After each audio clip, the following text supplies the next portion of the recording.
السلام علیکم فرینڈس، جیسا کہ آپ لوگ جانتے ہیں کہ میں نالندہ اوپن یونیورسٹی ایم اے اردو پارٹ 1 سے پیپر 1 کی پڑھائی کر رہی ہوں۔ اس کے اکائی 2 کی پڑھائی ہو رہی ہے جنوبی ہند میں اردو کا ارتقاء۔ تو اب شروع کرتے ہیں 2.5 سے۔ یہ اردو کے آغاز پر بحث اب کی جائے گی۔ یہ عمر تقریباً تجزیہ شدہ ہے کہ اردو مسلمانوں اور ہندوؤں کے باہمی میل جول سے پیدا ہوئی ہے، اس لیے جن اصحاب کا یہ دعویٰ ہے کہ اس کی ابتدا سندھ یا دکن سے ہوئی وہ ایک حد تک غلط نہیں ہو سکتا، کیونکہ مسلمانوں کی آمد سے پہلے انہی مقامات پر بحث ہوئی تھی۔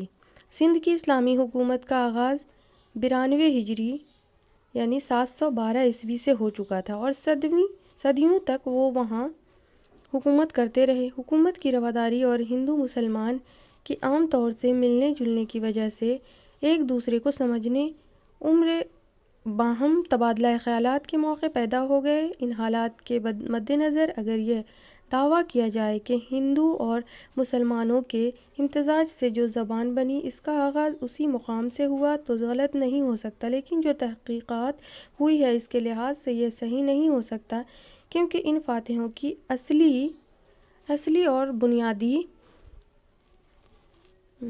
زبان عربی تھی۔ اس لحاظ سے جو زبان عالم وجود میں آئی وہ عربی اور سراسانی سے مشترک ہوئی، مگر چونکہ اس میں فارسی کا حصہ زیادہ ہے اس لیے ہم یہ بات کرنے پر مجبور ہیں کہ اردو کی ابتدا سندھ سے نہیں ہوئی۔ سندھ کے بعد مسلمان کی آمد سواحل ملبار اور کرناٹک پر ہوئی۔ شیخ عرب اور سرداران آل ہاشم تجارت اور تبلیغ دین کی دھن میں 100 میل سمندر کی راہ طے کر کے پرامن طریقہ سے سوائے ہند پر پہنچے اور اپنی کوشش جد و جہد سے سواحل کے ہندوؤں میں خاص رسوخ حاصل کر لیا، اپنی ملنساری اور نیک مزاجی سے ان کے دلوں میں گھر کر لیا، اور وہ سواحل سے گزر کر اندرون ملک میں دور تک پہنچ گئے، اپنی مسجدیں تعمیر کی، اپنی حکومتیں قائم کی، اپنے مذہب کی اشاعت کی، اپنی تعلیم کی تلقین کی۔ مشہور معروف مسلم سیاح ابن بطوطہ جس نے 743 ہجری میں اس سواحل علاقہ کا سفر کیا تھا، ان کے سفر نامہ سے معلوم ہوتا ہے کہ یہاں اسلامی اثر ہمہ گیر تھا۔ اب یہ خاص طور سے غور طلب ہے کہ جب مسلمانوں نے مدت و دکن میں بود و باش کی اور حکومتیں قائم کی، تجارت کی، مذہب کی اشاعت کی، تعلیم دی، ان کا اٹھنا بیٹھنا یہاں کے ملکی اور دیسی باشندوں کے ساتھ ساتھ تھا، ہر وقت کام کاج خرید و فروخت میں ان سے سابقہ رہتا تھا، تو ظاہر ہے کہ ایک خاص زبان کا پیدا ہونا ضروری تھا جو دونوں غیر قوموں کے لیے تبادلہ خیالات کا ذریعہ ہوئی۔ اس لحاظ سے جو دعویٰ اردو کے دکن سے پیدا ہونے کا کیا جاتا ہے وہ بہت حد تک صحیح ہو سکتا ہے، مگر جو امور سندھ سے اردو کی ابتدا ہونے کے معنی ہیں وہی امور یہاں بھی معنی نظر آتا ہے، اس لیے دکن کو بھی اردو کا مولد نہیں قرار دیا جا سکتا ہے۔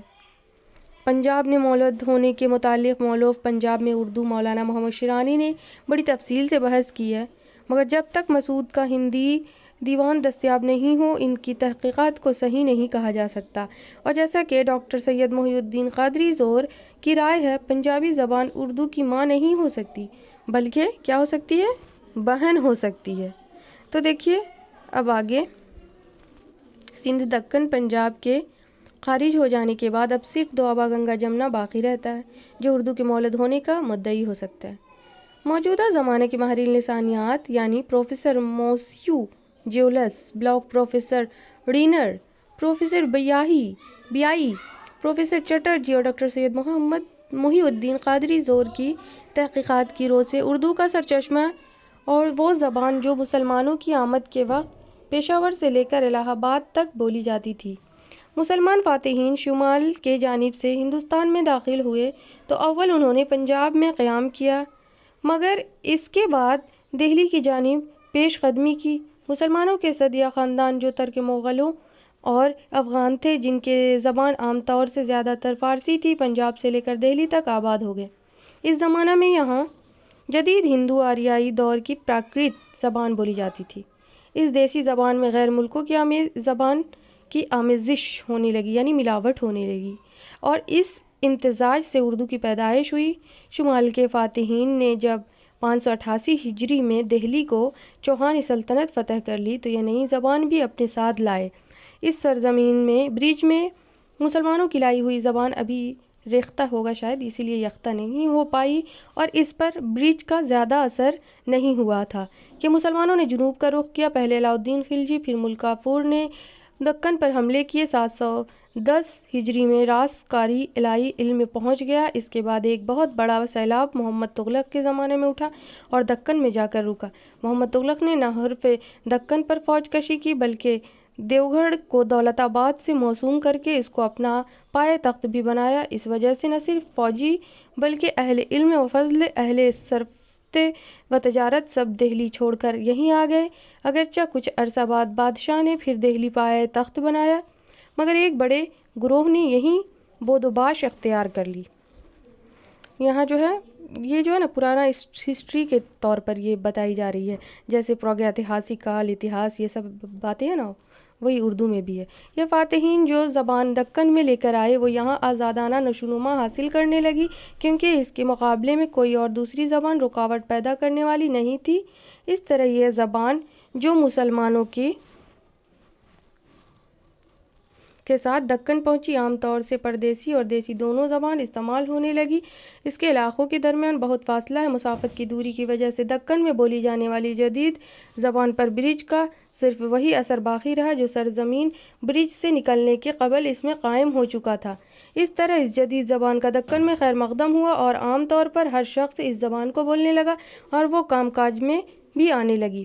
شمال میں اب تک اس نئی زبان کا کوئی نام رائج نہیں تھا، مگر دکن میں وہ دکنی کے نام سے موسوم ہوئی، لیکن رفتہ رفتہ شمالی ہند میں بھی ریختہ اور اردو معلیٰ کے نام سے موسوم ہوئی۔